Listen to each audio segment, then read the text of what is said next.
Hey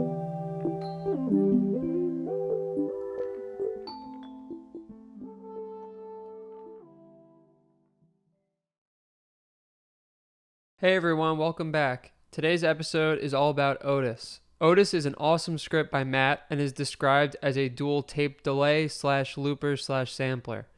Otis is inspired by Cocoquantus, but adds many additional features as well as more precise control. Otis's main controls are accessed from the 3 menu pages. You can navigate between the pages using encoder 1. I'm going to start with page 1, which is the mix page. On this page, you'll see the volume controls, the pan controls, and the mute toggles. The volume controls are highlighted and can be adjusted with encoders 2 and 3. If you hold button 1, the pan controls will be highlighted, and then they can be adjusted with encoders 2 and 3.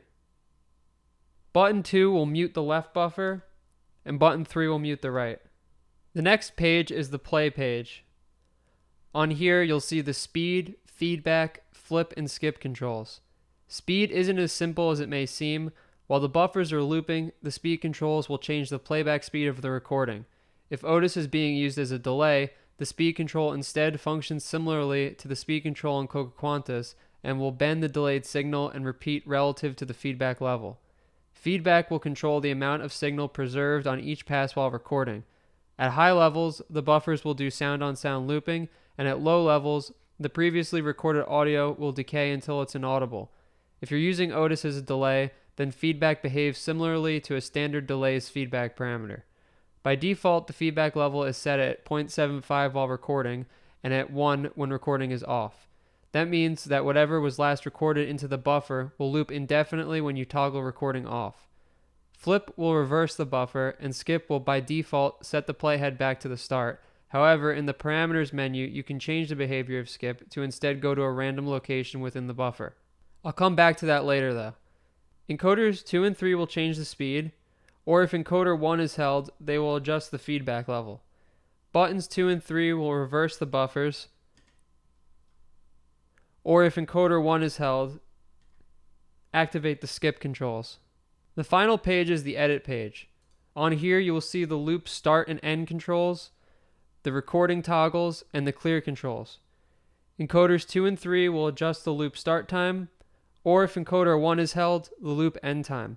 Buttons 2 and 3 will record arm the buffers, or if encoder 1 is held, clear the buffers. Otis comes pre-mapped to the grid, and that provides a ton of utility. Most of the controls you would access from the menu pages are laid out here, as well as a few others that would normally only be able to be adjusted from the parameters menu. It may look a bit overwhelming at first, but it's actually really intuitive once you figure it out. The left and right buffers that are laid out here are identical, so if you remember one, you'll remember both, and then that only leaves a few additional controls. Since they're exactly the same, I'm just going to focus on the left one, which is spread out over the first 3 rows of the grid. For clarity, I'm going to name the rows 1 through 8, and the columns A through P. 1A and 1B are the record toggles. If 1A is active, that means that record is on. If you want to turn it off, press 1B. 1D is the flip control, and 1E is the skip control.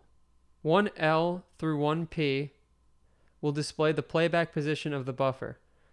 You can also push any of the buttons within this range to skip to that specific slice of time. Moving on to the next row, 2A is the speed down button. This will decrease the speed. 2H is the speed up button, and that will increase the speed. 2B through 2G display the playback speed. In the parameters menu, you can change the speed scale. Like the skip behavior, I'll touch on this again later. The reason these buttons aren't illuminated right now is because I'm using the free scale, but if you were using anything other than that, each of these buttons will be mapped to a specific degree within that scale. This is nice because it allows you to make large jumps in speed. Next in this row is 2J. This will halve the loop length. 2N will double it. In the following row, we have the pan controls. 3J through 3N allow you to change the pan of the buffer from hard left to hard right, with 3L being centered. Row 4 is blank, and then starting with row 5, we have the exact same controls in the same order for buffer 2. 8A is the Alt button. If you press it, you'll notice that 1H and 5H light up. If you press one of those, they will clear their respective buffers. Holding the Alt button and turning encoders 2 or 3 will increase the loop start and end times of the buffers by increments of 0.05. If you hold Alt and then press the speed up or speed down buttons, the speed will be returned to 1. The final controls accessible from the grid are the LFO controls. There are 4 illuminated buttons in row 8, 8C through F. If the buttons in row 8 are illuminated, that means the LFOs are inactive. If you press the button above one of the LFOs, then that LFO will be toggled on. Holding the button in row 7 will bring up the LFO controls. In this page, you can set a target for the LFO, set the LFO shape, either sine, square, or sample and hold, and set the LFO speed, depth, and offset. To map a parameter to the LFO, just press the button on the grid that you want to control while continuing to hold down the LFO button.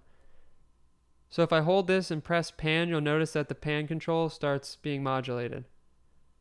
In the LFO menu, you can scroll through the different shapes using buttons 2 and 3, change the speed with encoder 1, adjust the depth with encoder 2, and the offset with encoder 3.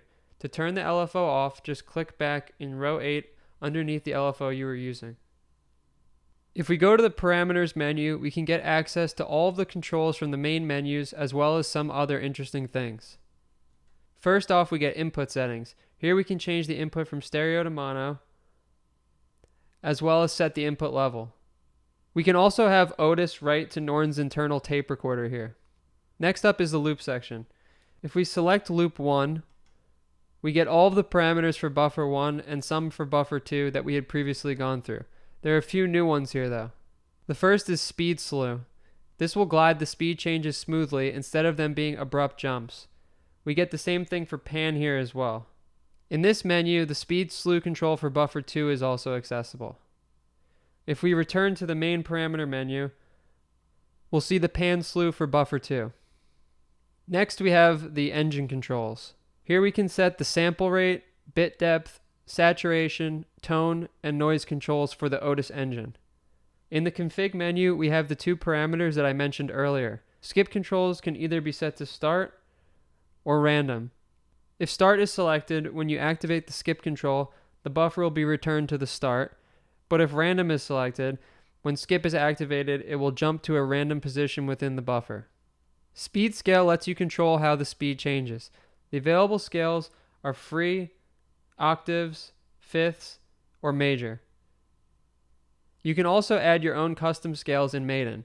The last parameter in this menu is the audio routing options, which lets you control the signal flow into the engine. Finally, at the bottom, we have the LFO controls. I find that when I'm using LFOs, it's usually easier to control them from this page because sometimes I want to target specific things that aren't on the grid. I'm only going to go over LFO 1 because the 4 LFOs are all identical. All of the controls are the same as from the grid menu, except we have an on-off toggle and we can see all of the parameters we can target with it. The available targets are sample rate, bit depth, pan for 1 and 2, volume for 1 and 2, feedback for 1 and 2, speed for 1 and 2, record for both buffers, flip for both buffers, skip for both buffers, saturation, crossover, tone, and noise. I think Otis is a great follow-up to the previous 2 scripts I covered. Otis can give you amazing results with very little effort like barcode, but is also deep and powerful like worms. When the LFOs come into play, you can do some seriously interesting stuff. I'll sometimes set the buffer length pretty high and then map sample and hold LFOs to the record toggles of the buffers, which can give you some really interesting glitchy results. That should do it for this episode. Thank you for watching. If you have any topic suggestions or specific scripts that you'd like me to cover in a future episode, please leave a comment below. Again, thank you for watching, and I'll see you next week.